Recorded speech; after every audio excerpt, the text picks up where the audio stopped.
So good morning again, everyone. Thank you all for Recording in being here with progress. us. Okay. Thank you all for being here with us today as we wrap up our final day of our GME PC Coordinator Week. It's been a fantastic journey. It's been a great week, and you guys will all see clips and videos of how the week went later on today when we have some intermission time. Today marks our fifth, I can't believe I'm saying this, our fifth annual RPCF educational retreat. And can I just say how lovely you guys are looking in y'all pink shirts? Yes? And if you don't have on your shirts, put them on. Today is the day we are representing because the shirts, the color, it means various things. If you saw the flyer, it is an all-women cast list of presenters, woman power, pink, it all means something. So therefore, if you don't have your shirts, put them on. And can I just say that we need to give ourselves a round of applause for getting here today, just starting off the day with some recognition for us and all the work that we do, so please.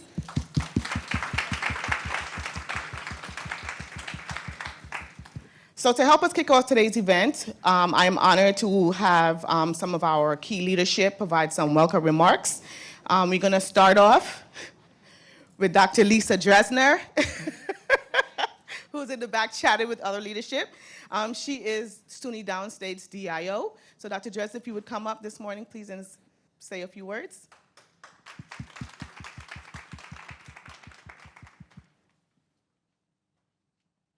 So this is fairly unscripted, so I don't know what's going to come out. So really welcome. I think this is an awesome opportunity for education. Awesome opportunity for education, collaboration, and learning. I think that thinking about how we can improve our processes, how we can learn to do things better and more efficiently will provide you with more time to do a great job and go home on time. Yes. We love that. We love that. Because I know that program coordinators and administrative coordinators don't go home on time and stuck doing the long, dreary, sometimes typing numbers from one column to another column. You don't need to do that. And we're going to talk about how to get past that. She's going to be giving us some tips on some AI apps, so look out for her presentation later on. Okay. All right, and really welcome to Downstate. Enjoy. Thank you very much, Dr. Dresner. Next, we have Dr. Jason Lazar, who is going to give a few words on behalf of our dean from the College of Medicine. Dr. Lazar. Good morning. Good morning. Can you hear me? All right. So on behalf of Dean Brunicardi and the entire dean's office, good morning, everyone, and welcome. It's our great pleasure to speak to you today at the opening of the annual Residency Program Coordinators Forum Retreat. This forum, established in collaboration with our GME office, provides a venue to support all residency and fellowship program coordinators in the areas of professional development, residency education development, emotional and physical well-being, that's a big one these days, right? Advocacy and work-life balance.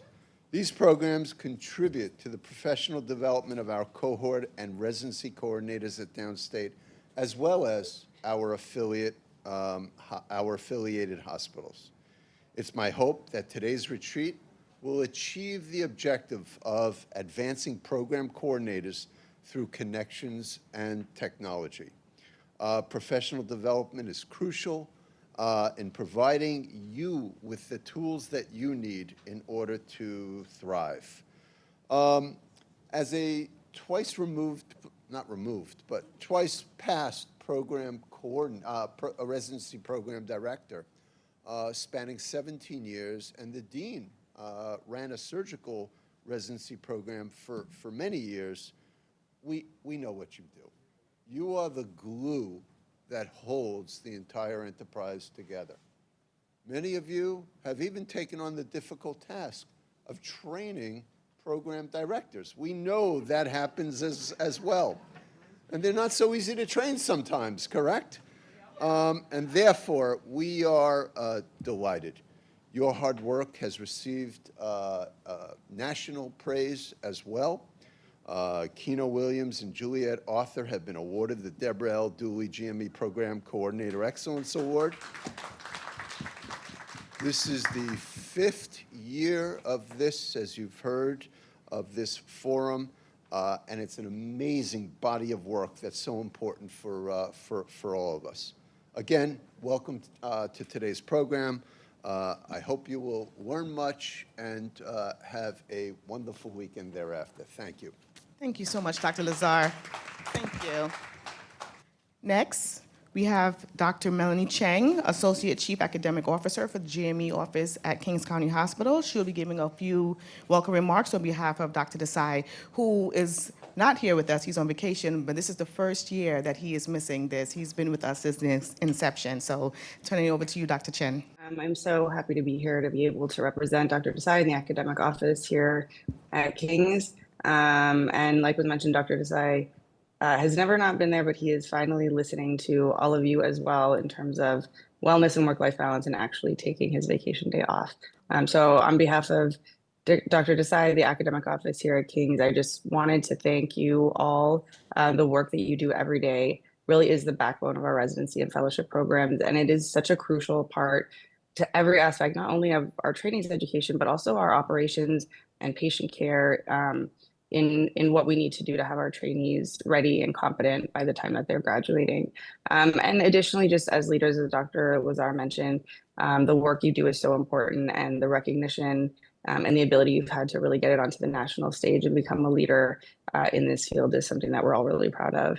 And you know, this year's theme, advancing the program coordinators through connections and technology, really resonates in where we are just in terms of technology and the field of medical education right now. And when I think about our work in GME, you know, we think a lot about innovation and empowerment and collaboration and mentorship, and really just finding ways to make the complex a little bit simpler. And those aren't just buzzwords, they're really what we're doing, what you're doing every day when you're guiding our residents through training and keeping our programs running smoothly and our operations running smoothly, and really the challenge that come with that role. So I hope that today is about stepping back from the daily grind a little bit, making some space for new ideas, how technology and automation might be able to lighten the load, and how we can create streamlined workflows that really free up more time for mentorship and connection, creativity, and innovation, and how we can really lean on each other as a community. So I hope you were able to take the time today as a chance to recharge, learn something new,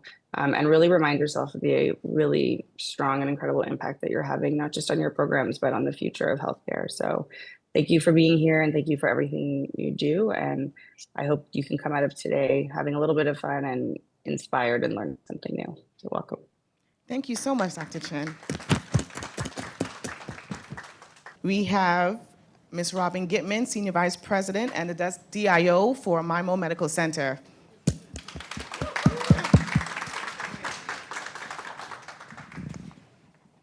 Good morning, everybody. It is hard to do cleanup, so everybody's really said so much of what I wanted to say, but what I thought when Juliet gave me the themes of this day really was Rosie the Riveter. We've created something that we didn't know we could create.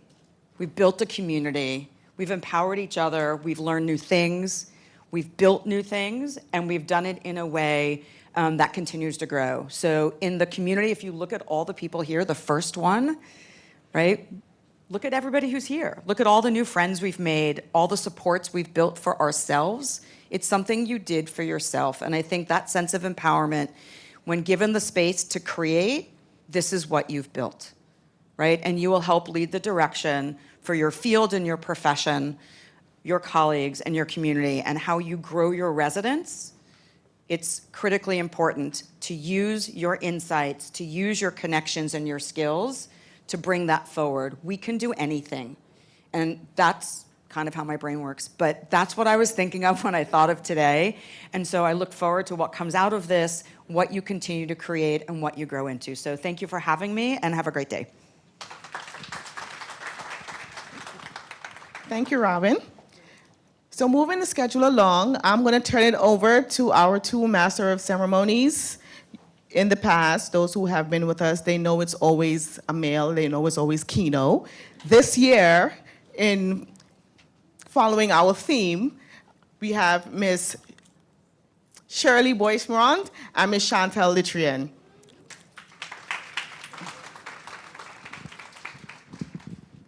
Hi, good morning, everyone, and one warm welcome to our faculty, our esteemed faculty, our program coordinators, our administrators, our colleagues, our friends, family, and all across the GME community that are here today.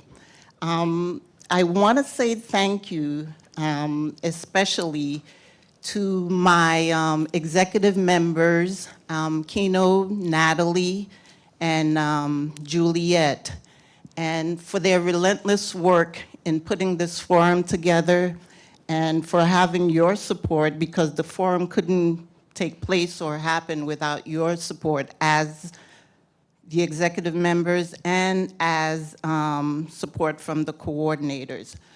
We really thank the faculty, Dr. Dresner, Dr. Smith, Dr. Robin Gitman, and Dr. Lazar for their support, and all the program directors and leadership for their support in acknowledging this forum and their support to the coordinators. That means the world to us. So sit back. We're gonna give you a day filled with fun, education, wellness, and hoping you could take home, if only one thing, to take home something today. And we work really hard at bringing this retreat to you and all the initiatives that we bring to you. So we hope you appreciate it and, you know, just seize the opportunity to learn and to grow.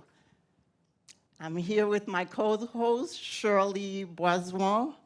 And Shirley has been the coordinator for PM&R for the past 2 years. A year already. A year already. So fast. A year. But she's not new to GME or to coordinators, to the coordinators forum or being a coordinator. Shirley is a distinguished leader and dedicated advocate for over 2 decades and experience spanning healthcare administration. She has made a major impact inside and outside of Downstate, and her training with her appointment as a UN Global Peace Administrator. She's ambassador. Listen, I'm still in training, so bear with me. It doesn't get any easier being up here, but we do it. She's a radio host talk show on Rendezvous Dimanche on Radio Comedy. She's also a health advocate, right? Or fitness wellness. So she's not new to leadership, and it's my pleasure to introduce her and welcome me as co-host today. So I hand it over to Shirley. Good morning, everyone. It's okay, I'm gonna wake you guys up in a little bit, but that's okay. You can sleep for the next 10 seconds. I'm gonna get you on your feet. Thank you, Chantal, for the wonderful introduction. It is my pleasure to be here to co-host this event with Chantal. We are so excited to have you all here today as we come together to learn, connect, and grow. And thank you, Juliet, for those inspiring opening remarks, okay? We also want to extend our gratitude to the President's Office, to Dr. Lisa Dresner, the Dean Brunicardi, Dr. Nina Desai, and Robert Gitman for their continued leadership and support of our graduate medical education program. Their commitment plays a vital role in shaping the future of our learners in the healthcare and the workforce, and all of us here as program coordinators. So I would like for each and every one of you right now to give yourself a round of applause for getting up, for coming here today. So as Chantel introduced me, she said I'm a health and wellness coach, right? How many of you were on the, attended the Wednesday event, whether on Zoom or in person? For those of you who were here on Wednesday, whether you were on Zoom or somewhere, because we turned it up to Zoom, I have a little something for you, and then if I have enough, I'll pass it around. Sorry, guys. But now what I want you guys to do, I want you, all of you, to get up on your feet, because we're going to have some fun. Whenever I come up here, be ready, because I am full of energy. I am full of energy. If you come here to sleep today, they chose the wrong co-host. So now let's all of us get on your feet. And DJ, can you hit it, please? Come on. Can you give me a little volume? Come on, guys. Sunshine, she's here. You can take a break. I'm a hot air balloon that could go to space. With the air I see a guy back there looking like he's not part of this group. Don't make me pick you out all day. Clap along if you feel like a room without a roof. because I'm. You guys not happy? You feel like happiness is the truth. Because I'm happy. Oh, if you know what happiness Is the truth. Because I'm. clap along if you feel like that's what you want. Let me see you guys start moving. Let's go. Let's go. I want us to move. I see some move here. Let's go. I know you all can dance. Okay? Don't stand like you're sleeping because I come get you from your chair and put you up here. So y'all better start moving. You see one is running. She's running. No offense to you, don't waste your time. Here's why. Because I'm. Clap along. Let's go. Let me see you wave your hands up in the air if you are happy. Because I'm alone. If you feel like happiness is the truth. Because Clap along if you know what happiness is to you. Clap along if you feel like that's what you want to do. Bring me down, can't none. Bring me down. I love us too high. Bring me down. can't none. Bring me down. Bring me down. Can't none. Bring me down. Love is too See, my level's too high. You can't bring me down. Bring me down, I said. Clap along if you feel like a room without a roof. Because I'm clap along if you feel like happiness is the truth. Clap along if you know what happiness is to you. Clap along if you feel like that's what you wanna do. Clap along if you feel like a room without a roof. Clap along if you feel like happiness is the truth. Clap along if you know what happiness is to you. Clap along if you feel like That's what you wanna do. bring me down. Can't none bring me down. Your love is too high. Bring me down. Can't none Bring me down, I say. Clap along if you feel like a room without a roof. Clap along if you feel like happiness is the truth. Clap along if you know what happiness is to you. clap along if you feel like that's what you want to do. Clap along if you feel like a room without a roof. Clap along if you feel Like happiness is the truth. Clap along if you know what happiness is to you.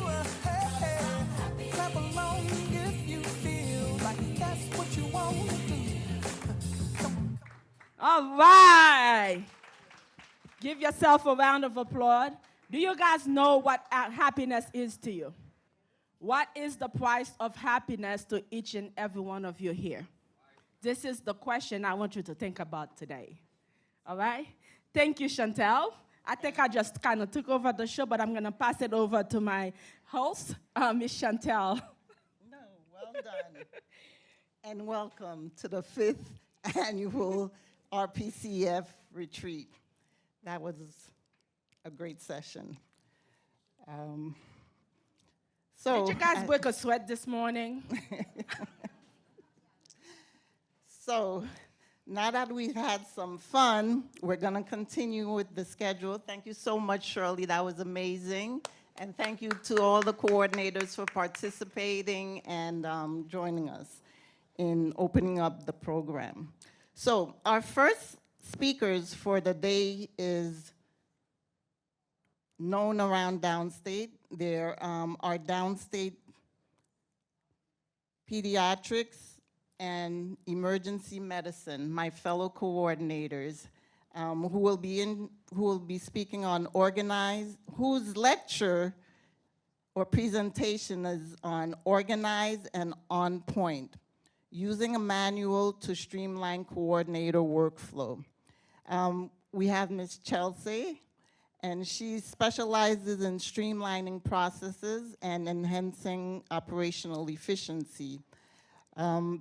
This saves residency leadership so much time and made the residents more compliant. Chelsea oversaw 115 patient caseload as a case manager. She also provides management for 90+ residents and supervises and mentors us coordinators along with residents.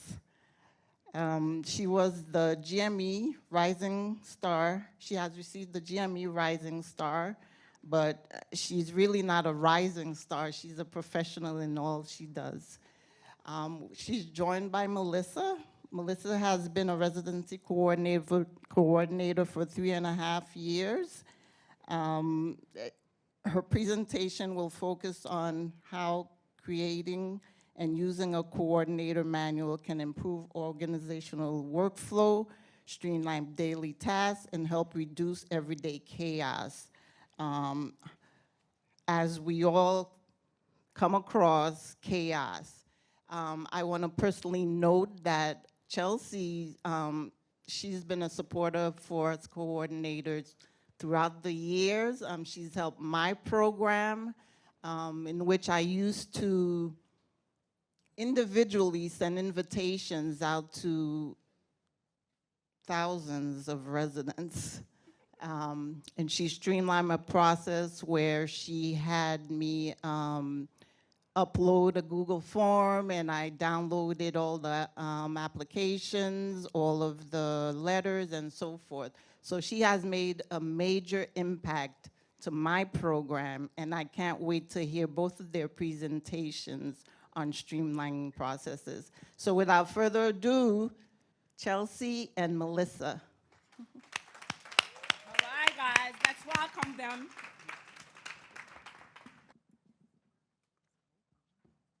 Thank you for that wonderful introduction. Greatly appreciated. Alrighty. Welcome, everyone.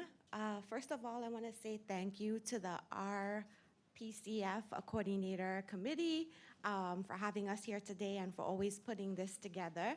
I'm Melissa Ramsaroop, and I'm joined here with my colleague, Chelsea Cole, and we are both residency coordinators in the Emergency Medicine Department, where I also serve as the fellowship coordinator for the Pediatrics and Emergency Medicine program. Today we'll be sharing how we've created and used a coordinator manual to streamline workflows, reduce stress, and to keep things running smoothly, especially during transitions and high demand periods. So here's what we'll cover. First, we're going to help you identify the essential elements of a good coordinator manual. Second, we will give you some of the tools and platforms that we've used so you would know how to build and manage your manual. And finally, the actionable steps to help you get started or improve your already existing manual if you have one, or even if you have standards of procedures or things that you document. Alrighty, so as we know, all coordinators do a lot. We juggle many responsibilities, and we have learned that even the smallest gap or a tiny mistake can cause big disruptions to our daily functioning. So we would like you to think of a manual as a playbook, because it's not just a document. It's a living resource that supports continuity, clarity, and consistency for your program. It helps when you're onboarding someone new, which we've actually had to. We have a new coordinator on our team, Michaela. She's at the back there. And to simply manage your daily operations. Yes, so chaos happens unless you're prepared. We recently created our group chat. We call ourselves Chaos Coordinators. We are very organized, but as you know, running a residency, chaos happens, multiple residents. And we also thought it was fitting because our specialty is emergency medicine. So we have 4 programs. We have emergency medicine, we have emergency medicine, internal medicine, emergency medicine, internal medicine, critical care, and then we have the fellowship, pediatric emergency medicine. And so it's 3 coordinators, and I don't know about you all, but we like to take vacations. Who likes to take vacations up in here? And like Drake said, who's calling my phone? We're not answering during the vacation. So with the manual, we find that it's very effective in that if someone goes on vacation or for whatever reason you take a medical leave, tasks don't fall behind because you have the manual. You have this written document of how to do things. And you can also prepare in advance. So say if you're going away for something that's really important, like recruitment or even onboarding season, you don't have to worry about, who's gonna get this done? How's it gonna happen if I'm not there? Things can still happen because you have this manual with your guided steps in there on how to do the things, and it's written out in a way where you can't make a mistake, whether it be written or in video format. So when I first started out, as assistant coordinator, the person who was the coordinator, Stephanie, she had been here for over 10 years, and she had been training me on a lot of things. And over the time, I started to create my own little written documents and stuff because that's just how I learn. I like to write stuff down so I can remember it when I have to go and execute the task. So in having the manual, more errors would have happened, but with it, my efficiency was improved because I had the workflow there. I knew what needed to be done. I didn't have to, it took the guesswork out of things. And then had Stephanie left and not trained me, that would have been a loss of institutional knowledge that she had for over the 10 plus years of how to be a residency coordinator. But the knowledge is now retained, not only through me, but in a manual that I passed down to Melissa and now passed down to Michaela, and for also residency leadership. So just to note, like this manual it's created mainly for you as a coordinator in your role, but it can be shared with other leadership, your PD, your chiefs, because not a lot of programs may have multiple coordinators like ours. It may just be you. So you could be sharing responsibilities maybe with your administrator or other leadership people in your program. And then hard to track accountability. A lot of the work we do has multiple steps. It's not just one thing. It's, okay, this thing starts, then we have to do the next. So it's very step-oriented. So now we know in this documentation who does what. Am I starting off the task and then goes to Melissa, then Michaela, like who's doing what part? So you have clear accountability now with the manual because you have defined roles of who is doing what. And then without the manual, you have a lot of increased stress because there's so many different things that we're doing and it's hard to remember. Like I said, who wants to go back searching through the emails like, how do I start this process again? I remember they said we need to do this way, but maybe that process has changed. But if you have it written down, you know, okay, this is my centralized place of where I can just go and have an easy flowing guidance and fewer surprises. And I can attest to that. There's many times when a process comes up in the next academic year that we haven't done in a while, And I'm like, wait, Chelsea, how do we do this again? And in the past, I used to pull up my email and start searching everywhere. I had notes that I jotted down everywhere. Of course, we had SOPs that we've created. But then when we created this manual, all I had to do was click through it for the process that I'm looking for, and it was documented there. So I didn't have to harass Chelsea, especially when she's on vacation. So the manual definitely helps with that. All right. So I have had the privilege of hiring 2 coordinators in my time as being a residency coordinator, which has really been a great experience. And as you know, everyone has different learning styles.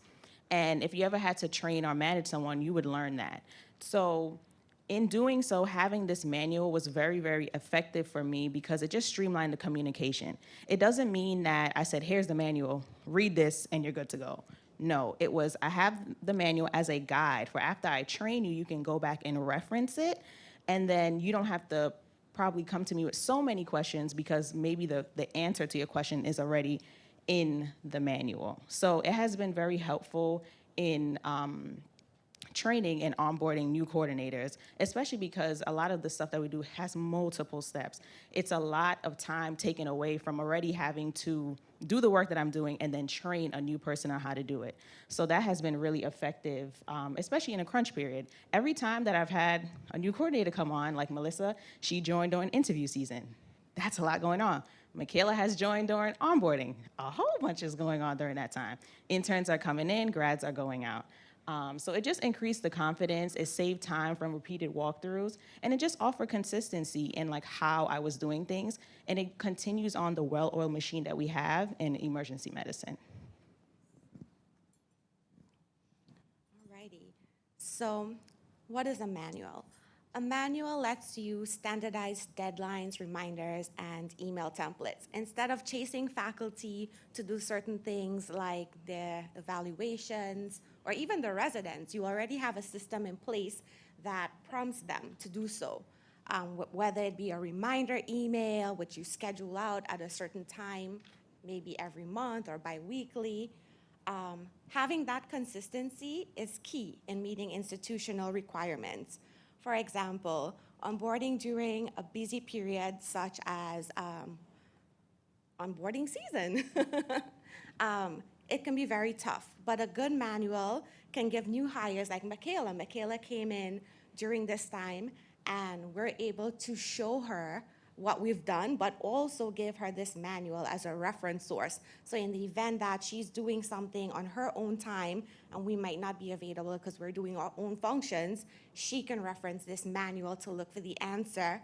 And then as a last resort, if anything, she can reach back out to us to help her. So it saves all of us time.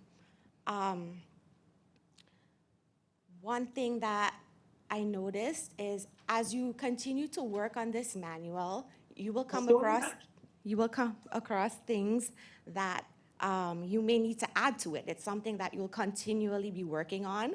One thing that I think it happened with Chelsea, one year we had a resident who was breastfeeding. She was lactating, and we scheduled in service, and she needed a breastfeeding room. So to our manual, we added a note section where we would put that under that process for scheduling the room, that we would also need to schedule a separate room for breastfeeding. Okay. And the manual helps us to know exactly who's doing what, which Chelsea touched on before. One of our biggest pain points is unclear roles, especially when residents go out to rotate at another site. Sometimes we don't know who's handling the onboarding over there, and sometimes it's many different people. Like right now, I'm currently dealing with one of those, and I've had to track down several people, and then I made note of it and put in our manual who does what role. So our residents know exactly who they need to reach out to for what portion of the process that they're doing. So in the beginning, they may need to contact me to get certain documents for the rotation site, like certifications. Then they need to reach out to the GME coordinator or the coordinator of the other site to provide those documents and things that we may not have for them. This clarity allows us to always have everything documented so the residents' onboarding is more efficient. It reduces miscommunication and unnecessary back and forth for everyone in the process. Alrighty, and here are the tools and strategies that we would have used to help create our manual. We use document managing, which our manual is actually stored in a Google Drive, so all of us have access to it and we use it in real time. If a change was made and, for instance, we don't know what was the last thing, we can use track versions of it through Google Drive or OneDrive. We also used video tools such as Zoom or Komodo Dex, even Loom, to do screen recording and tutorials. I've done that a lot recently for Michaela to show her examples of certain things that she would have to do that I would have done previously. So she can just, some people are more visual, so you can just look at it and know exactly what steps to follow or where new innovations she has to go, rather than reading it from the manual. Because sometimes it's kind of hard to see it step by step on the manual, but when you can look at it through a video, it's much easier. And these videos are embedded into a manual, so she just has to click the link. We've created a lot of templates and checklists over time, which ensures consistency and thoroughness in our routine tasks, such as sending out reminder emails or even creating letters of good standing or verification letters for our residents. And this has become one of my favorites. I think one of our speakers will be touching on this later, but we've started using AI writing assistants to help polish our manual, because sometimes you might write something in the way that you understand it, but someone else may not.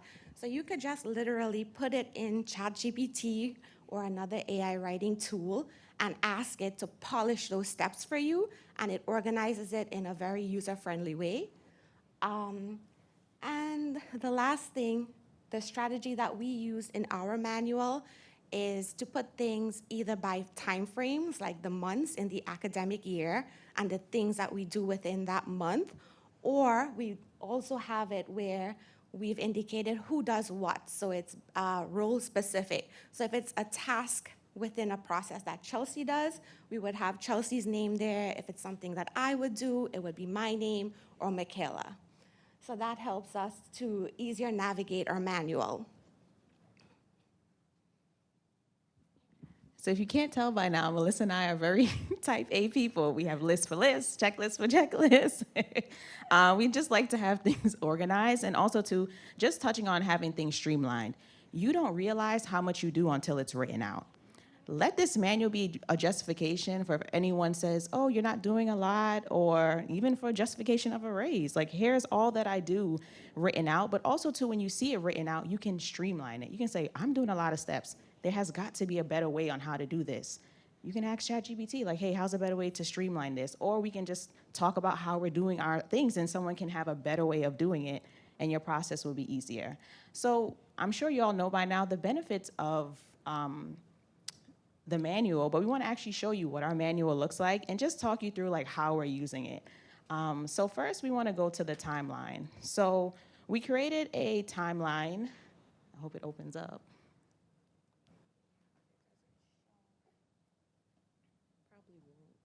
Won't open. Oh, it's not showing the screen. How can we get it to share a different screen?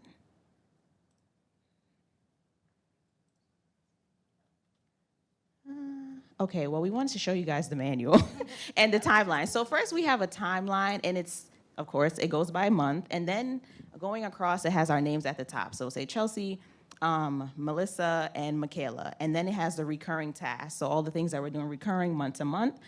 And then we have all the different steps and tasks that we're doing for that month. So right now it's the last month in July. We're looking at August. We're going through the timeline. We're like, okay, what is it that we have to do for August? We see our tasks, we see each other's tasks and everything. Then we go to the manual, which we want to show as well, and we see all the processes for what we need to do for the manual, and it's just written out there nicely. Now, the manual, it's detailed in the steps, but there may be links or videos that take you elsewhere. That's probably a little bit more detail that, like, for example, like onboarding. We have an onboarding checklist. Like, we may not put that in the manual. That's probably in a separate document. But it's listed out by month, and we have a table of content, of course, so you're not scrolling through hundreds of pages trying to figure out, okay, what is it? Where are the things that I'm doing? So that is like how we have structured the manual, and we kind of have a little snippet here of like the tabs, and this is kind of like how it's written out by the month and everything like that. And we got a little quote from Michaela, who just started. We want to ask her, like, how has the manual been effective for you? She's like, I'm still learning and growing in my role, but having Melissa and Chelsea's manual has really helped me feel supported every step of the way. It breaks things down clearly and approachable, which makes it easier to stay organized. It's been a go-to guide for me, and I really hope more coordinators can get access to it. So I'm glad that that is helpful. And we're trying to like pull it up really quickly so we can really show it to you guys. But of course, we're also gonna share a template that you guys can use to create your own. Okay, so here are just some essential sections that we feel like every manual should have. A timeline of like the key deadlines for things, any milestone events, orientation, graduation, if you have a site visit coming up, or any holiday or academic schedules. And then of course, onboarding, offboarding, because we feel like those are very known or like common, multi-layered steps for a coordinator. Evaluations and milestones, those are always going out. And then of course, recruitment process, which is another really big one. And here are the different key sections for each thing. And then, so here's, a really quick guide on like how to, create your own. So you want to assess your needs, you want to assess your needs. So what do I want to put in this manual? Who's going to have access to it? Is it just going to be me? Am I going to be sharing this with leadership? Then you want to start gathering your templates and your deadlines and your tools while doing it. And we don't recommend you just start like, okay, I'm going to sit down, I'm just going to start this manual. That's a lot of work. We already have a lot going on. As you go through the process, you just be more mindful. You start writing stuff down, you gather your templates, your tools, and then you just put it into a manual. You want to organize it by topic or role, or you can do both. Then you want to get input from your team. Like, now that Michaela's actually going through it and reading it, or when Melissa was going through it, they can now take it over and edit it and make it more for them because they're the one actually doing the task. But if you're going to be the only one doing it, you just want to get input. And they might say, oh, this is a little unclear, or I'm not really sure. It could be even like your administrator, possibly. And then you just want to keep it updated regularly. It's a living document. It's never going to be finished. As we all know, there's changes every year, every day. Yeah, absolutely. So you just keep updating it as those changes come. And so we've actually created a QR code for you to download an editable version of our program coordinator manual. So our link didn't work, but you still have something to start with. So I'll give you a few. Again? Okay, I'll grant permission after if you're not getting it. You could take a picture of this, I guess. Yeah, I'll also send a mass email. Yes. Alrighty, and our final takeaways. So we cannot emphasize this enough. A manual is more than a reference document, as Chelsea have stated. It's a living, evolving document that reduces burnout, it supports training, and it saves us valuable time. Starting small and building gradually is the key.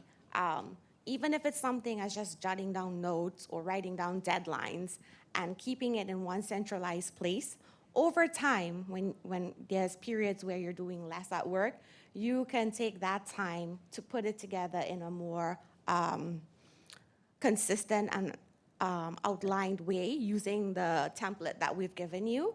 And the focus is just to keep it user-friendly because you're the one who's going to be using it. This is your document.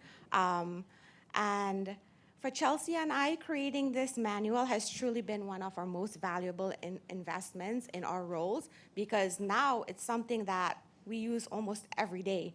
every time I do a task, sometimes I just run back to it to make sure I'm doing everything accurate. And then after checking it, if I realize, hey, something has changed, I reach out to whoever I know did it last or who was the last person that I contacted to find out, hey, was there a change to this process? And then I update it immediately into the manual. Alrighty. So now that we've gone through the presentation, let's discuss and share some ideas. What recurring task would you put in your manual? Or are you already documenting any processes at this point in time that you could see putting into a manual?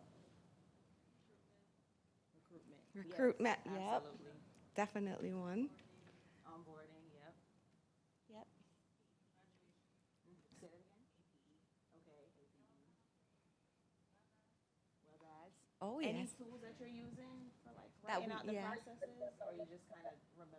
Oh, I don't think. Sorry. Any processes or any tools that you're currently using now?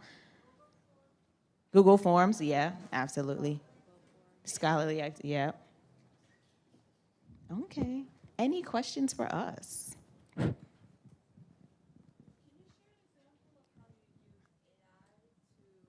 AI to maybe document, you know, what exactly you're using it for? I'm curious. Yeah, so if I record a video either on like Microsoft Teams or on Zoom, I would take the transcript and I would put it into ChatGPT and I said, create a SOP for me. And then I take that and I put it in the manual. Efficient, quick. But you should still review it because sometimes there are certain things in there that just doesn't make sense and you have to tailor it just a little bit, tweak it before you put it into your manual.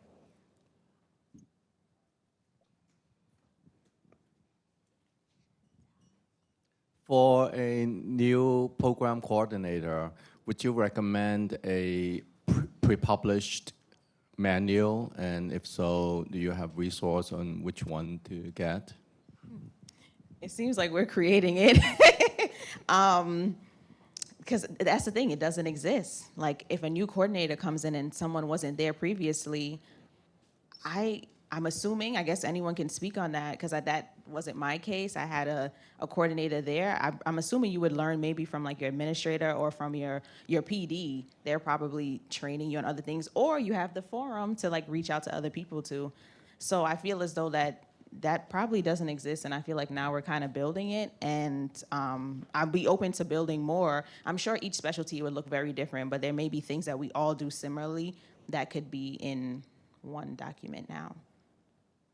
So just to add to your question, there is a program, it's called HCP Pro, where that's what I use because I was new. I didn't have a predecessor, someone who taught me. So I went directly to, it's called HCP Pro. I did a course there. You have to pay though, and they do have a book. Like handbooks and so forth for residency coordinator, just a framework where you could go through. But I got my department to pay for it because I had to teach myself at that time. And also to add to what Chelsea said, if you're not so sure about ChatGPT and you like to do, just to refine your own statement, Grammarly is really good. I use Grammarly. I use it in my email and everything. It's really good. You could download it for free. But if you want a more advanced version, yes, you have to come out of pocket. You could also convince your department to do that as well. Yeah, that's a really good point, Dee, because you helped me to remember too that our cord for coordinators, I think for each specialty, they may have like an association for coordinators that has a manual. Of course, it may not be as specific to like Downstate, but it's a good guide as well. Good starting point, yeah. Nice help. Thank you. Melissa and Chelsea, thank you so much. This was, as always, a great session. I wish that I had a personal manual of you and Melissa in my pocket every day. Not only a manual, but every day in my pocket to use these processes. What would you say is the most commonly used processes that you use every day or yearly? I know you have different ones, but what would you say would be the most important one that you use daily? Daily? Or ju- Daily or often enough that you always have to go back to it?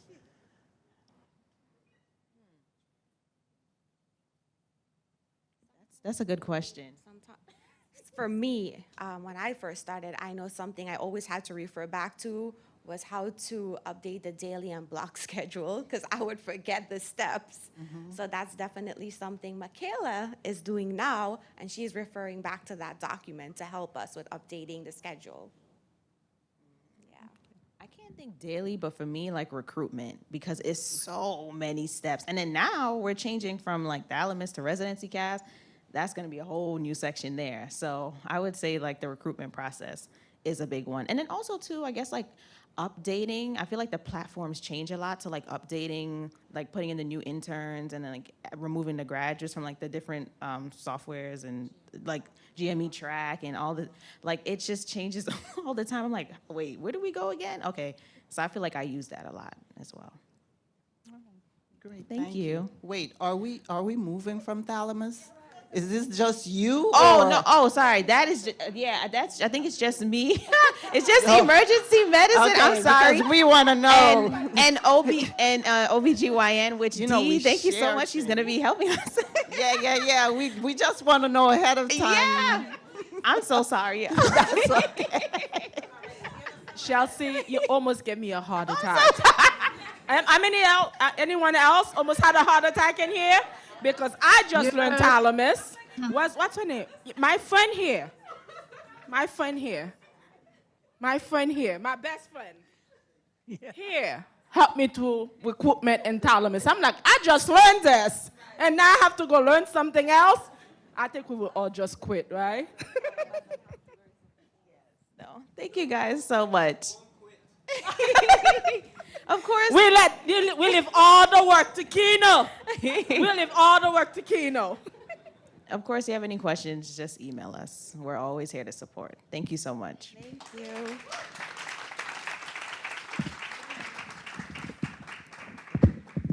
Put your hand, give these ladies another round of applause.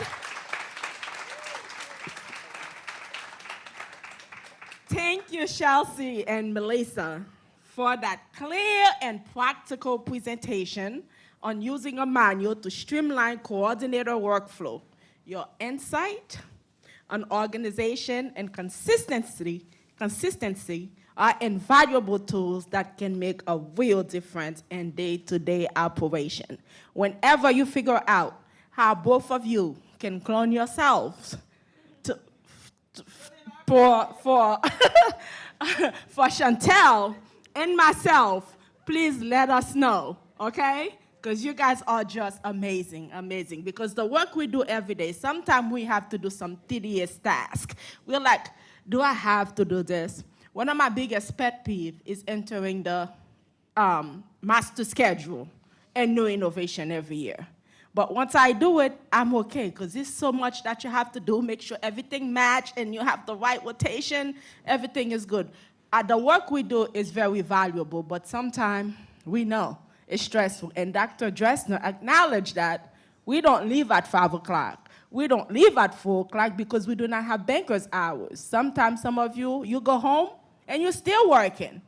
And we talk about that on Wednesday. Cut it out. All right, so now I have the pleasure to introduce our next speaker. Let me make sure I'm on the right schedule here. We're gonna be talking about artificial intelligence and technology, right? Yes, we are. And I have the pleasure to, I think I lost my notes, guys. You see, this is why we're chaos coordinators, because we get confused, we lose things, and we lose track of time and where we are. And now we're gonna be talking about artificial intelligence and technology. And I'm going to invite, there's someone else I'm supposed to be inviting to introduce Dr. Knight to speak to us today. Is that me? Oh, I'm introducing myself to introduce Dr. Knight. Isn't that fun? So I have the pleasure now of inviting Wynclette Knight, residency coordinator from urology at SUNY Downstate Health Science, to talk to us about artificial intelligence. We all know AI, Canva, ChatGPT, whatever it is, we know that it's taking over. Just last week, I was in Mexico, okay? And one of the things we were discussing was AI, how it can be very helpful, but also how it is affecting young children, young people. How many of you no longer opens a book to it? Don't raise your hand. How many of you, even when you go to church, your Bible's in your phone? Don't raise your hand. Don't raise your hand. But when I go to church, my Bible's in my phone because we're all using that little tool we have. It's a little computer everywhere we go. Everything we do, we're doing it. And how many of you are driving and you answering a text message? Don't raise your hand because that's not safe. I don't want to put anybody on the spot. But these are the things that we're talking about. But AI is also a very important tool that can make our lives easier every day. The tedious things that we do or sitting here proofreading over and over, like you say, we can use Grammarly, we can use ChatGPT, or anything else, any other tools that we have available to us. So put your hands together and welcome in Wynclette, right? Wynclette Knight, and a powerful presentation on how we can make AI our best friend and how to streamline the work that we do every day. Give her a big round of applause. Thank you, everyone, for having me. Thank you to RPCF. Sorry. Thank you to the RPCF for having me this morning. And I really enjoyed that presentation from Chelsea and Melissa. I learned so much. And I really am looking forward to utilizing that handbook. I think it will really help my program. Thank you so much, ladies. I want to say thank you to the RPCF for having me this morning. And the reason I wanted to do this is not because I'm an expert. I'm not coming to you as an expert. I'm coming to you as someone who thought about AI, went to a course, and looked around in the literature for anything that would speak to our niche, our profession, and I couldn't find anything. And I said, well, maybe we need to start something because I noticed that the ACGME, AAMC, and others, they're making a big push where AI is concerned. And with the ACGME in particular, I think that they are just sort of making it, they're making accommodations, they're pushing for people to learn, to, internalize AI, and then they're going to come for us in terms of new processes and so on. They're going to look to us to, and maybe make it even a part of, accreditation. I can see that coming down the line. So I thought, the best thing to do is to just jump in, start learning, rather than be blindsided by, whatever it is they're going to come with. It reminds me of when we started at the beginning of the century with the robot, and they just waited until it reached critical mass with the robot. Programs were getting it little by little by little, and when they thought that enough people had it, then they started to put out new requirements for the residents, and new things for us to do. So where AI is concerned, I think it's the same thing. We have the opportunity now to learn, the opportunity now to embrace it. We can run the risk of being irrelevant, I think, if we don't embrace this technology. So, my objectives here, I wanted to introduce AI to those who don't know it, although when I look at Chelsea and Melissa, I just feel like, someone who's, I'm behind them. So I want to recognize the potential benefits and challenges of using AI in a medical education environment, explore simple ways to begin using AI tools in the PC workforce and workflow, and demonstrate basic understanding of the limitations of AI.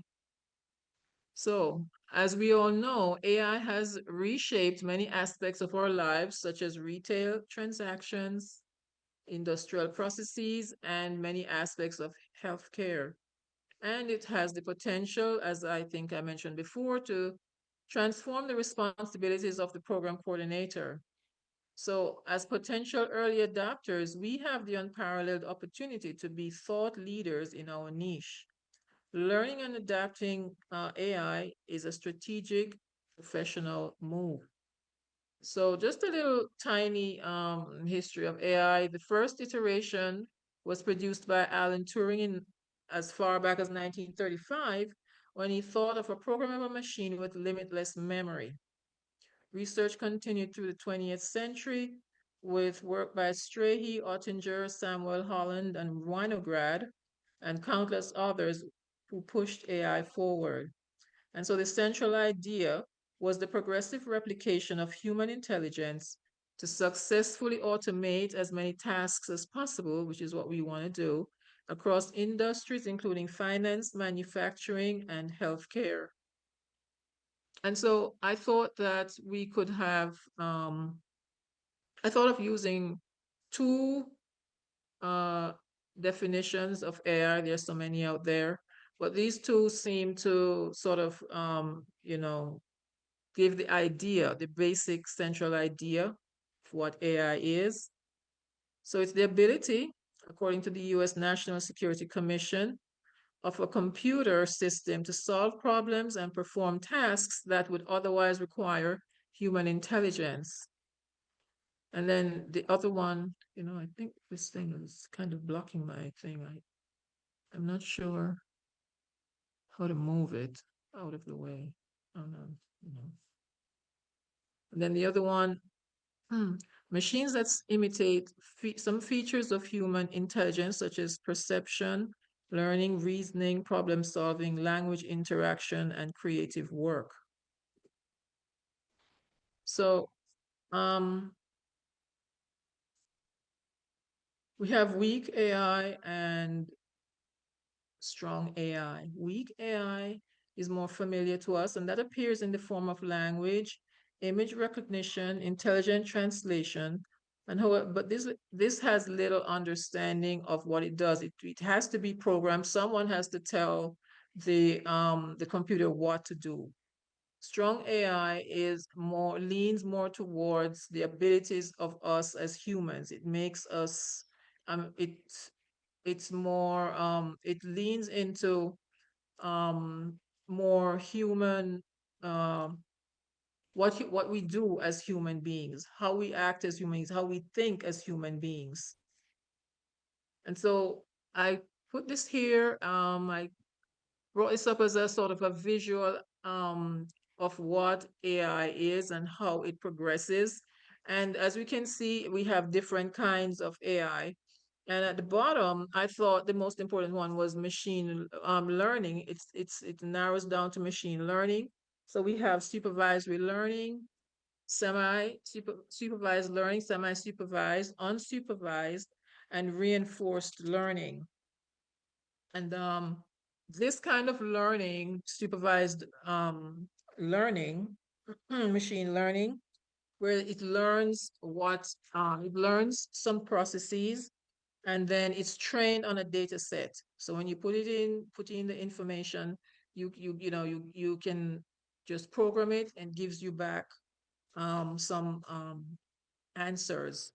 And we have semi-supervised learning, a small amount of labeled data with a large amount of unlabeled data to train the model. And we have fully unsupervised learning as well, which analyzes unlabeled data to discover hidden patterns.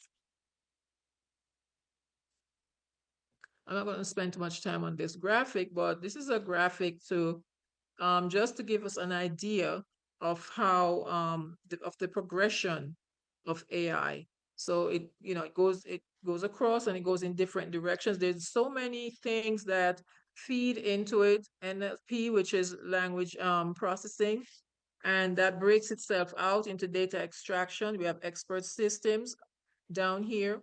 Up here, we have predictive analytics, deep learning, and machine learning. All of these things feed into the idea of what AI can do, of how big this is, and we are just in the initial stages, particularly in GME. The stages, you know, we're just starting out. Many other industries, they're further along, and even in other parts of the healthcare industry, they're further along. We're just starting out, and in our niche, we're babies compared to some of these other industries. So the benefits for the healthcare industry, I mean, they are infinite, if you ask me. For us as coordinators, I was thinking that one of the main ones would be time saving. The ladies who presented just now, Chelsea and Mr. They spoke of, you know, many ways we can save by using that manual, and all that they have embedded in the manual. That saves time, saves you searching the email, saves you calling people who don't pick up the phone, saves you sending an email, nobody's gonna answer. Time saving. That's what one of the things that AI can do. It can reduce cost because we're not gonna, you can probably, I mean, I don't want to say we're gonna eliminate people or anything, but if you were thinking to yourself, you know what, this is too much, I need another person to help me. That may not be the case. You may not need someone else. You just need to sort of harness AI in a responsible way to help reduce the amount of work that you're facing. And of course, in reducing the workload, it can reduce stress levels, and it will also help us to make better decisions. And then we move to data analysis and improve diagnosis. Now, the better decision making is very, I think, is something that is important because the HCGME, they launched their cloud, I think that was in March. And one of the things that they're looking to do, even, I don't know, they probably have started already, but one thing they're looking to do, they want to make more data available to programs for us to make better decisions. And also Thalamus, who is collaborating with Eros, they are looking to, I went to quite a few of their trainings, and they are looking to release more data to programs to make it more, to make us more efficient, to give us more information that we can streamline our processes. So AI has that capability. It works with big data sets, and it can spit out all kinds of information in a more efficient way. And we can analyze down there data analyses. We can analyze data that can help us to improve our programs. And I think, as I said, that the ACGME is going to be looking into all of this, and they're going to be coming for us at some point. So, as I said before, early adoption of AI can point to an expanded role for PCs, and also, as I said, about the ACGME. So consider these statistics. As part of the continuum of training for physicians, we have the opportunity to add value to our institutions by adopting efficiencies of AI. Consider these statistics. 40% of US physicians are ready to use generative AI this year when interacting with patients. 46% of US healthcare organizations are in the initial production of implementation of generative AI. So these statistics are for 2024. I am almost sure, I can almost assure you that they are going to be more, significantly more for 2025. So, as I mentioned before, the WMC is really making a big push to bring AI into undergraduate medical education, and of course into GME. They are tailoring some aspects of AI to ease the transition from UME to GME. And they're also trying to sort of manage or harness the illegal. I don't know if I want to say illegal, but they want people to use it responsibly. The medical students to use it responsibly, and even the residents. So medical students and residents are using it to assist with research papers and abstracts as well, but they want to, sort of exert some control over how much AI is used just in the day-to-day training. What I noticed, I saw that somewhere, I didn't mention it here, but I saw somewhere was that some institutions, I would say those that are probably better funded, which would, I thought I saw Stanford, I think, I saw NYU, I'm not sure, maybe Mount Sinai as well. They seem to be constructing a sort of AI framework that is sort of closed. It's only limited to their institution, so they can control who accesses their system and how it's used. So I think that maybe that's the future as we go along, that different institutions will construct their own AI platform that they can have some control, because AI can be used for things that are not so good. Um, as I keep mentioning, I mention it a lot because I just think we need to embrace this, if only for the reason that the ACGME is going to come for us. So we'll be able to track operational metrics. We will use dashboards to drill down and explore data. When they did the initial launch, they did mention that some of these things, this is what they want to give us the ability to do. Customize data, they want us to customize data, other capabilities. And I would say that the more information they give is the more that they're going to expect of us. They are, they can say, but we gave it to you, but we told you, but it's there, so it's less of a defense for us as programs to say, I didn't know that, I didn't see that. I think that's a part of, the reason. So just as a feeding into that, reimagine accreditation functions such as data collection, meeting management, surveys, and milestones. The more you're given, the more that will be expected of you. This is what I think. And there are even plans for data exchange and use of third-party applications such as modeling. So a few hurdles, as we begin thinking about AI, is the lack of qualified personnel for training. And I think this is a niche where we could sort of lean into. As we learn, we can teach. You learn, you teach, you share with others. And so, eventually you build sort of a cohort of people that are skilled in using AI. But as with anything else, you can more than likely expect resistance to change by some stakeholders. To some extent, that might be a generational issue. Lack of investment in updated technology. And there are lots of ethical considerations, opacity, inexplicability, data privacy, security, personalization, and fairness, effectiveness, and reliability. There's also the possibility of public skepticism, maybe due to a lack of information, because sometimes people come up against AI, they don't even know they're coming up against it. They don't even know that they're using it, that it's touching their lives. So, that could feed into skepticism, lack of resources, and lack of accreditation standards. And this lack of accreditation standards feeds again into what I keep saying about the ACGME.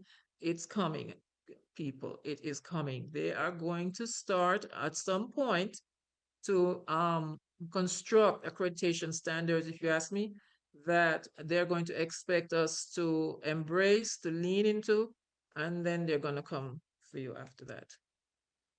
Some considerations, a few, before implementation: assess your program's readiness, evaluate your existing data structures, selecting the correct tools, customization and training, monitoring, evaluation, feedback, and the measure of effectiveness. And where this is concerned, I think collaboration is a good idea. Um, Melissa and Chelsea spoke to that, and I just think that what they um, presented this morning really, really speaks to the idea of collaborating. So as we consider that, we're going to all look at their handbook, and as we look at the handbook, then we see things that we can use, and we need some information and so on. We're going to ask them. I just think that that is just something that an awesome resource and an awesome starting point if we're thinking of using AI in our programs. Those of us who are not, most of us are, if you ask me. Okay, so best practices, as I said, collaborative approach, incremental, start small, continuous learning because it's always evolving, regular updates, and maintenance of the system. The continuous learning, I think, is something that we can all lean into as part of, who we are as PCs. We all are into continuous learning because things are always changing. Everything is always changing. The ACGME, maybe AAMC, ERAS, always coming with something new. There's always something new to learn. So as part of our best practices, I think we can incorporate AI into, our continuous learning. At the very least, look into it. What is it? What can I do to adapt? Potential uses, uh, um, you know, Kelsey and Melissa, they really, got us started there. We can leverage social media platforms to engage learners or other professionals and give guidance. And in terms of social media platforms, we can also use that for, I would say, for example, for recruitment. We can put ourselves out there as programs, and so the applicants can see what we are doing. I think that some specialties are doing this already. Can see what we have to offer as they put in their applications. We can promote ourselves on social media. And one of AI's key strengths is processing large amounts of data to inform decision making. So we can use predictive analytics. We can anticipate future trends. The predictive analytics, I would say, is going to become very, very important as time goes on, because as long as more tools are developed, particularly for the ACGM, I'm sorry to talk about them so often, but what can we do? This is where we live. Predictive analytics, we can use some tools to predict, what can happen down the line. Is doing this now going to get me a citation down the line? Is, somebody's underperforming? How can we nip that in the bud before it gets to something worse? In terms of wellness, how can we sort of evaluate wellness, by observation, and how can this be impacted impact the program down the line, and this person, who, if it's a person or persons, how can we help them based on what we see that can happen down the line? How can we help this person? And just in many other ways. If you're a surgical specialty, that can be very helpful, because you can take someone's surgical statistics, pull it up, look at it, see, especially for the rare cases where the resident may be lacking, and you can look down in time and predict how is this, how might this end up? How can we prevent that from happening? Especially, as I said, for rare cases, some maybe a conversation with a site director someplace else to prevent that from happening and prevent yourself from getting a citation. I always want to prevent the citation. It's so much work when you get that, or an AFI or something. Potential uses of the residency program coordinator, potential use of AI, I'm sorry. So a PC could use AI to analyze past events data to predict participation, turnout, or resource usage. They can also automate routine tasks, just as Chelsea and Melissa said. And it also excels at allocating resources effectively and adaptively by constantly learning new data, such as adjusting orders or staffing needs. It can also help us, as I said, to train ourselves and to train others.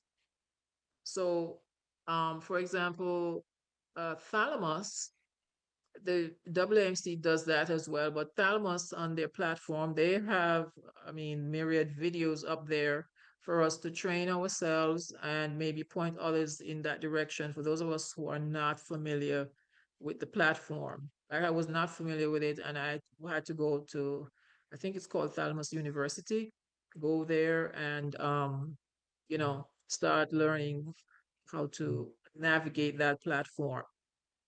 And as I said before, you know, allocating resources effectively, AI excels at that.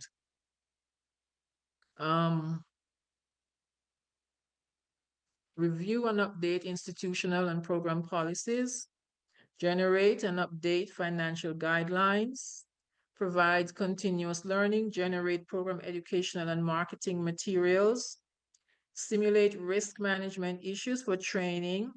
And this simulating risk management is very, very, very important. I think there's a lot of potential here to simulate risk management issues because, you know, that attaches to liability issues for any institute for a program, but more so for an institution. And so that's another way that AI can impact savings. If we can see what's going to happen, then, you know, it can simulate what might happen, then, you know, it feeds into the training for the residents. It also can help generate data for our APE, which we're working on, CCC, PEC, and our ADS, which I'm sure most of us, if not all, are working on right now, and major program changes such as FTE impacts. So, as we all know, for those of us who are working on all these things, the APE requires data, ADS requires data, and AI has the potential to help us access data. I wanted to pull out one aspect of AI, which is NLP, natural language processing. And this is a branch of AI that it enables computers to understand and generate human language. It allows machines to read and listen and even respond in a way that appears natural to us. I'm sure many of us have already called up some place or the other that you can know it's the AI that's talking to you. It's not a human being. Some relevant examples are autocorrect, such as Grammarly, that can help us with errors, style suggestions, and tone analysis, and also autocomplete. We have that in our emails and elsewhere. Conversational AI can mimic human conversation, and it can summarize text and so on. And one, of course, as the ladies mentioned before, ChatGPT is an example of NLP. So in using AI, you know, their ethics, it's not,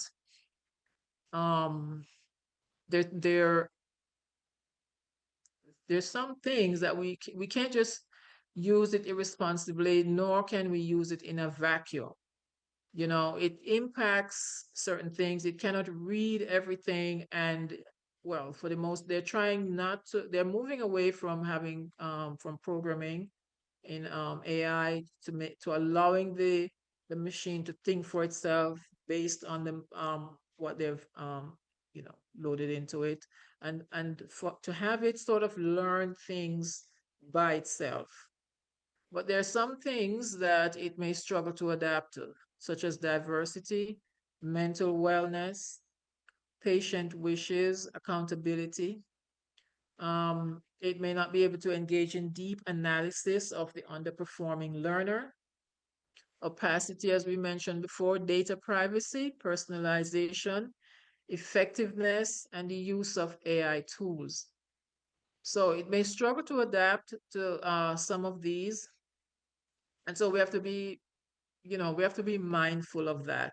And the other thing I would say about it is somebody said trust but verify. And the lady spoke to it too. Chelsea and Mrs. spoke to it too. Trust but verify. Not everything that it spits out is necessarily correct. So you have to pay attention. You have to, check your any output that you get to make sure it makes sense, and for accuracy as well. It's not like it's not a panacea for everything. Okay, so some current ethical questions in AI. Does the technology endanger privacy? That's always a possibility. Does it use personally identifying data and is it treated securely? Part of that I would say is access. Who has access to the information? Does it impact people's trust in the organization? Does it reduce inequalities in society or exacerbate them? That's partly access. And does the technology or its use lead to discriminatory behavior in any way? These are things that we have to, I think we have to consider. As I said, it's not something that can solve every problem. We just throw it in there and sit back, wait for it to, I don't think so. We have to be mindful. We have to be intentional in our use of AI. So the future of AI and GME. So expect to see it make significant inroads in the healthcare training space, an expansion of its role in teaching medical decision making, greater utilization in the operating room to provide residents and medical students with hands-on training, increasing AI input and use in medical school curriculums. That's the AAMC is really big on that. And the AAMC has a pretty substantial library of information and training for on AI and in the UME space and in the GME space. And accreditation decisions will increasingly utilize data obtained with the use of AI. The ACG, I'm sorry, it's a reality, it's coming. There will be an increasing need for skilled personnel to administer AI acquisition use, and stakeholders will need to progressively acquire basic skills. And I put these in bold because I think this is a space where we can lean into that. Again, training, we can, be early adopters. We can acquire knowledge and share it and become skilled in using AI, very skilled in using AI. And so we can be, ahead of the crowd in this space and not waiting for it to come and blindside us from, someplace, ACGME. Okay, so the benefits. So potentially smoother implementation of ACGME and institutional mandates and streamlining processes like, recruitment, evaluation, didactics, predictors for AFIs and citations, and obtaining and managing ADS and APE data. So as I mentioned before, the AAMC webinar series on AI in medical education is very helpful because it examines AI, in various medical schools across the country through the eyes of experts. This I can speak to personally because I've been to quite a few of them. It looks like they may have started in 2024, but they have all of them there. Everybody here has access to it. AAMC, we can access that. And much of the peer review work on AI, much of the peer review, literature is housed in Google Scholar. I found some articles in PubMed, but I found more material, I would say, in Google Scholar. So as I mentioned before, ACGME is building, they're building out their AI structure. You can use Kahoot. The ladies mentioned Kahoot, and then there's Pictory to create professional videos. I also went to a training in the School of Graduate Studies, and somebody there was utilizing a very, very cute presentation software called Padlet. I'm sure many of us know Padlet. Padlet, I think, is a very effective way to make presentations. It's a kind of a nice alternative, I would say, to PowerPoint. That's another way. Here are some references, and I'm finished.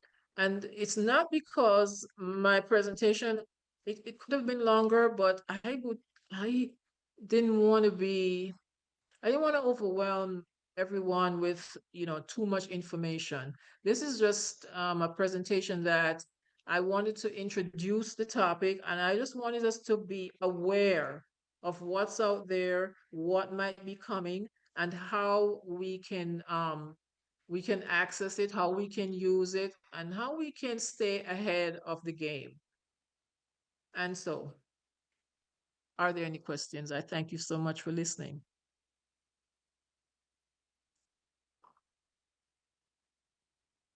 Anybody? Do we have any question for Dr. Knight? Did anyone? One over here. Okay. 1 second.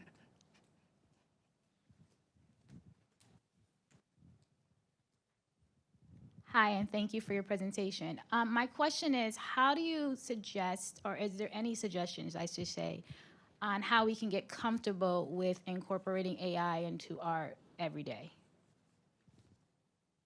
I think you can do it in two ways. I think the first way is to get some information about it. And I think one of the easiest ways to get information is accessing those presentations from the AAMC, because if you go to the beginning, back to the early 2024, you can see the progression. So you start there, get a little information, and while you're doing that, you can do a search, or more importantly, I would say collaborate with others who are using it. So Melissa and Chelsea are using it, and I'm sure there are others, other coordinators who are using it. And so you could collaborate rather with someone who's using it. What are you using it for? Collaborate. How are you using it? Get some information from them and start. And so I think hands-on will help you get the information first to see, not much, but just enough for you to get something going mentally. But hands-on, I think using the technology, I think, is what will sort of train you the fastest. Did I answer your question? Is that okay? Yes, you did. Any other Okay. questions? Keno Williams. Put your hands together for Keno. Doesn't he look good in his pink shirt? Good morning. Thank you, Dr. Knight. So, Dr. Knight, you used the word liability several times. Yes. What would be your suggestions to decrease the possibility of liability in the use of AI in the everyday GME coordinator role? In addition to that, which systems you think are the best beginner systems for persons who are not comfortable, who have never used it, and are great introductory systems for these users? So 2 questions. 1, what would you suggest to us to decrease liability in using AI? And what are some good introductory systems for anyone who has not used AI before? Okay, so for For someone who has never used it, I would say, as I said, I'm not coming to you as an expert. It's just someone who saw this gap in knowledge. But what I would say is start with ChatGPT.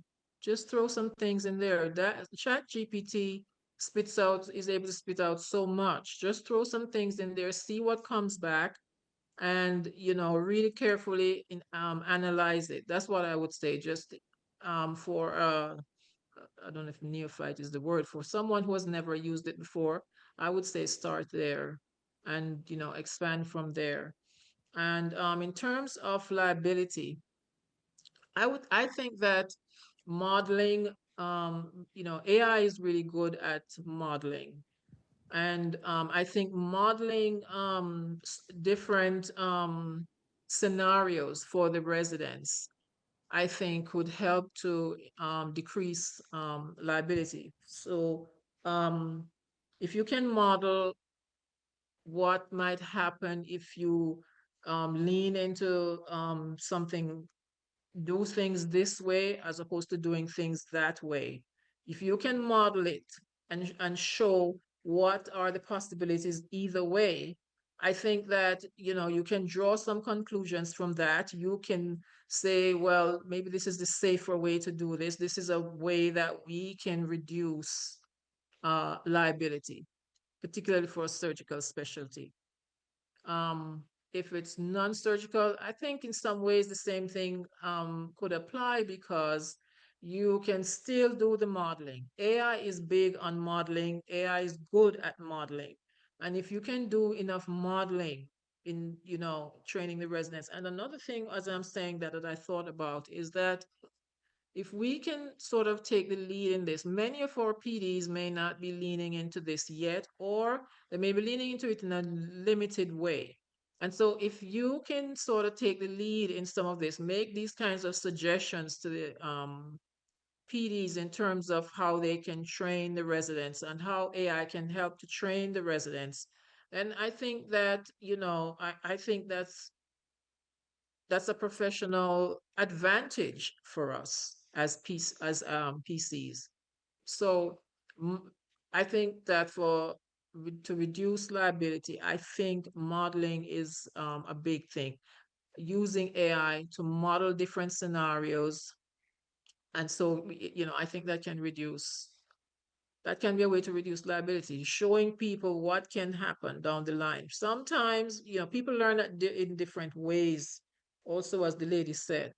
And so some people are visual learners. You tell them, do this way or that way. If you show them the possibilities, then it's more likely that they will lean into what you're saying, that you will get better outcomes. Any other questions? Thank you, Dr. Knight. We do have one more question for you. Okay. Thank you, Dr. Knight. Natasha Henry here, Department of Pathology. So thank you for this Okay. informative talk. You mentioned the ACGME several times, and that resonated. Yes. It Yes. resonated. And I would like to think that I'm trying to stay ahead of the curve. So That's what we all want to do. that's all what we want to do. Keep Right. these people away from us. Yes. Right. So where should we start? What suggestions, recommendations do you have in terms of what area can we start? Can we start with, trying to get ahead of this? Because I do agree with you, it's coming. Especially with their Well, iCloud verification, their iCloud update, and, things of that exactly. nature. I agree. So, Exactly. thank you. I mean, I hope everybody has, changed their access. The ACGM, they sent out that thing where we have to change the way we access ADS and all the rest of it. I think that's, so we start there, we go with what they're doing. Another way that I said that I thought of that, or well, I should say, just the way that I started, as I said, well, maybe I didn't mention it, but I went to this course and I saw the possibilities. But apart from that, I sort of observed what the ACGME was doing, what the AAMC was doing. I went to those presentations. I looked at some of them. I sort of what's the word? Try to look at what I am doing and how I am doing it. And I'm not, because I'm not saying I have adopted AI into everything or anything that I'm doing. It's just that I see the possibilities. So I started using ChatGPT for some of what I'm doing, you know, and looking at the possibilities for, like, eventually I wanted to be able to answer even though we're using Thalamus, I looked at looked at some of the capabilities of some of the programs that were out there just to see what they could do for me. Because in looking at my processes, such as email, you have to send out all those, what do you call those things? You have to send out those sorry, the word is escaping me. Those invitations, I should say, for when we're doing recruitment. And Thalamus is helping us with that, but I'm sure that there are other applications out there that can help with that. Also, if we have to send a mass email for any other reason, if we're having some kind of event. So suppose we're having, you know, like especially a big department such as medicine and surgery, and you're having something, you know, pathology is big enough. You can use AI to help you to send out all those mass emails and also to filter your documents. So the way I would start, as I said, is to get some knowledge from WMC's presentations, just because they are kind of niche presentations. They're for us. You know, instead of, you can go out there and get information from other places, but I would say start with somebody an organization that feeds into what we do. So I would start there, and then I would sort of link it to some of the things. What do I do that is repetitive, that is tedious, and, you know, how can I apply this to what I do? I guess that's what I would say.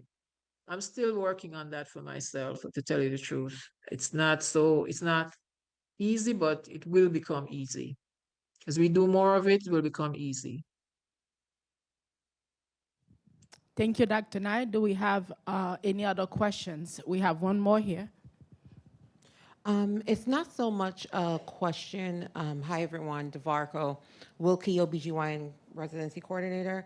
But for those of you who are not so sure or a little bit uneasy about this whole AI thing, as a starter point for the downstate faculty, I could tell you this. We do have Percipio. And our Skillsoft, if you're not familiar with it, you could download it on your phone. That's how I do it. And it do have free AI courses that you could go through at your leisure. So just take a look at it. Percipio, it's something that Downstate offers all of its staff members. Use it to your benefits. And it's like an hour or so, 5-hour courses, but you take it at your leisure. Some of them are certificate. You get a certificate at the end, but use it and as a starter point to get a better understanding of what AI looks like and how you could use it to your benefit. I thank you for that. Thank you. One more thing I wanted to mention, someone mentioned it in the chat, is prompt engineering. And that, for those of us who don't know, there are whole courses that are dedicated to learning prompt engineering, which is the way you put your inquiries into something like ChatGPT. The more you can sort of tailor them to to what you want. There's a whole skill involved in that. And I would say sort of lean into prompt engineering. Look to see what it is. See if you can become skillful, because the more skillful you are, the better the output that you get from your inquiry. And as I said, there is a whole profession that's associated with that. people who know exactly what to put into the software to get the correct output that we're looking for. Because we always, you can throw anything into something like ChatGPT or, other softwares that are like that, but there's something that you want at the end of the day. And exactly what you want, depends on what you put in, depends on how you word your inquiry. So prompt engineering is something that it's not a bad idea to sort of learn that, to look into that, because the more you can hone that, it's the better the response, and the more you can learn, and the more you can apply to what you're doing.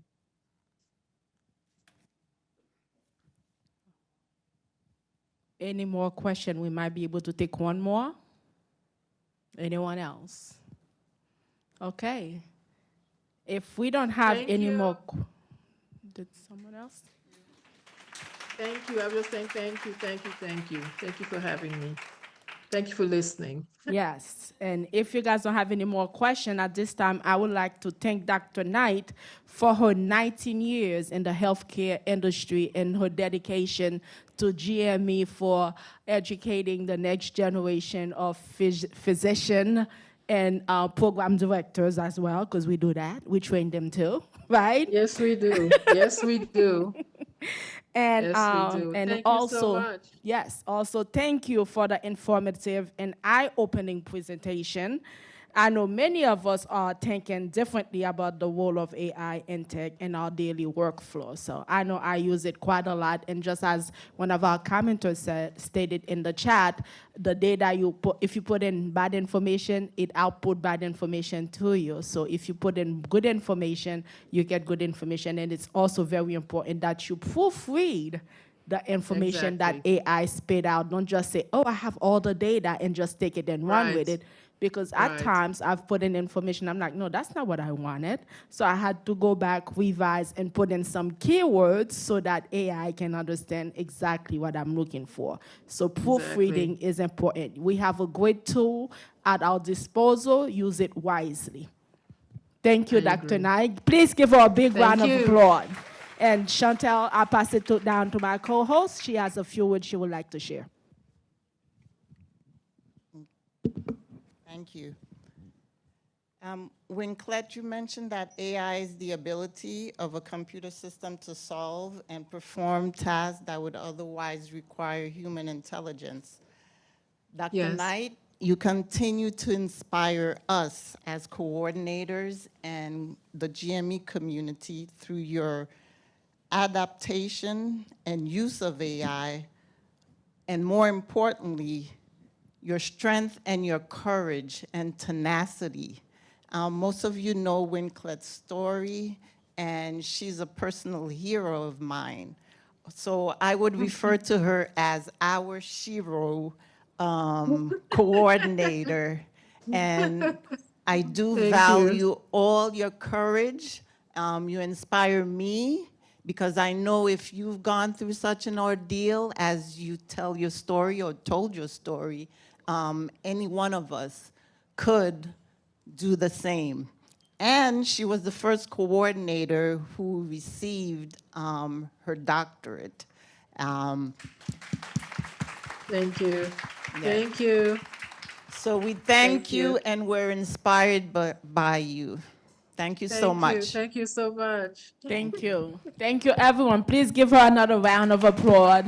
And give yourself a round of applause for being here. I know it's not easy being seated for such a long time, but don't worry, we're going to get you up and moving. And I hope today is a very good day for you, because we're sharing a lot of information.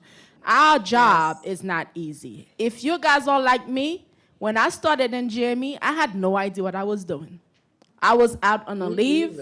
My chairman called me and said, would you like to do this? I'm like, what is that? Because our previous coordinator had a medical emergency and she just left. So I was thrown in my position. And as most of you know, we don't have any manuals. We're working together, putting these manuals together.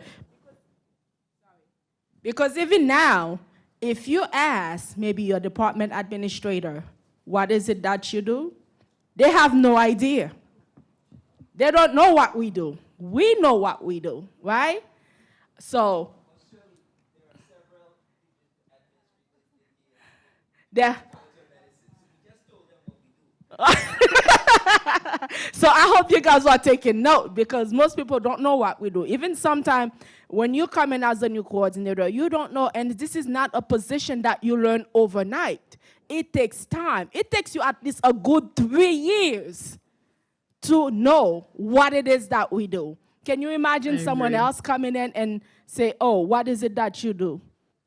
How do you do it? Well, there's a cycle. You have to sit with me all year long for you to learn what it is that I do.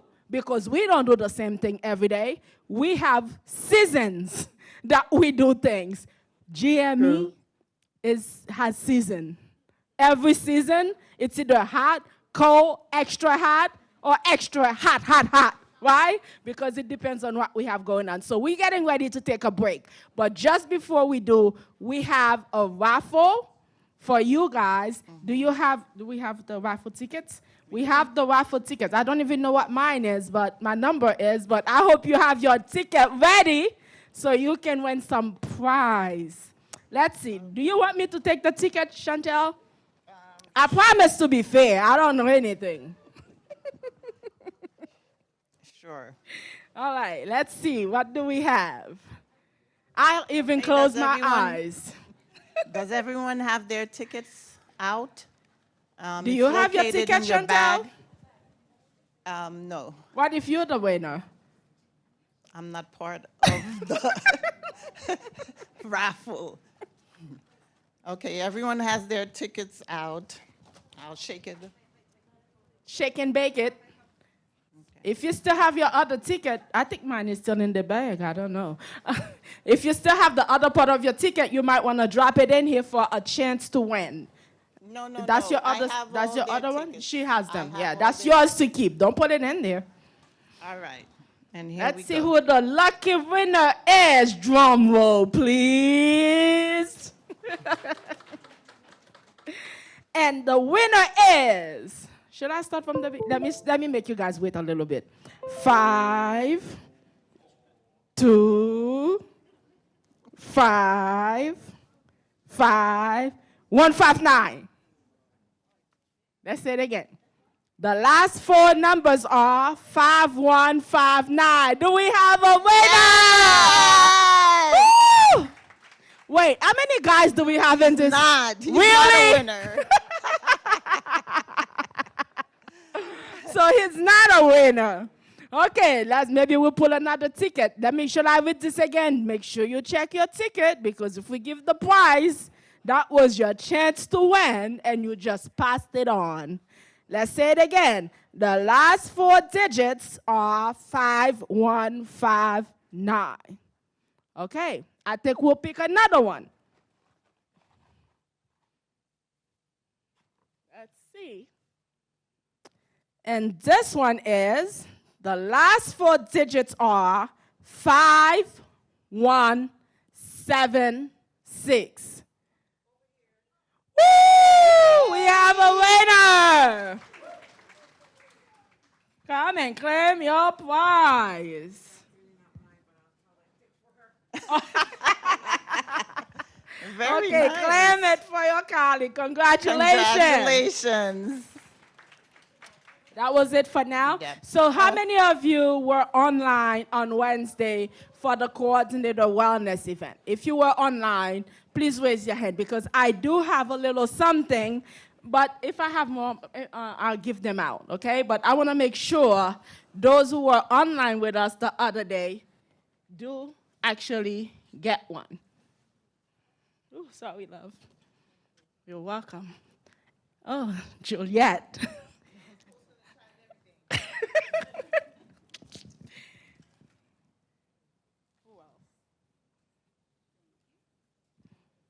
And then the other ones, maybe I'll do some questions.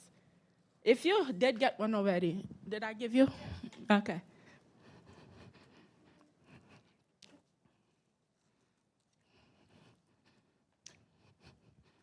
Okay, so as Shirley distributes the gifts, We'll take a break.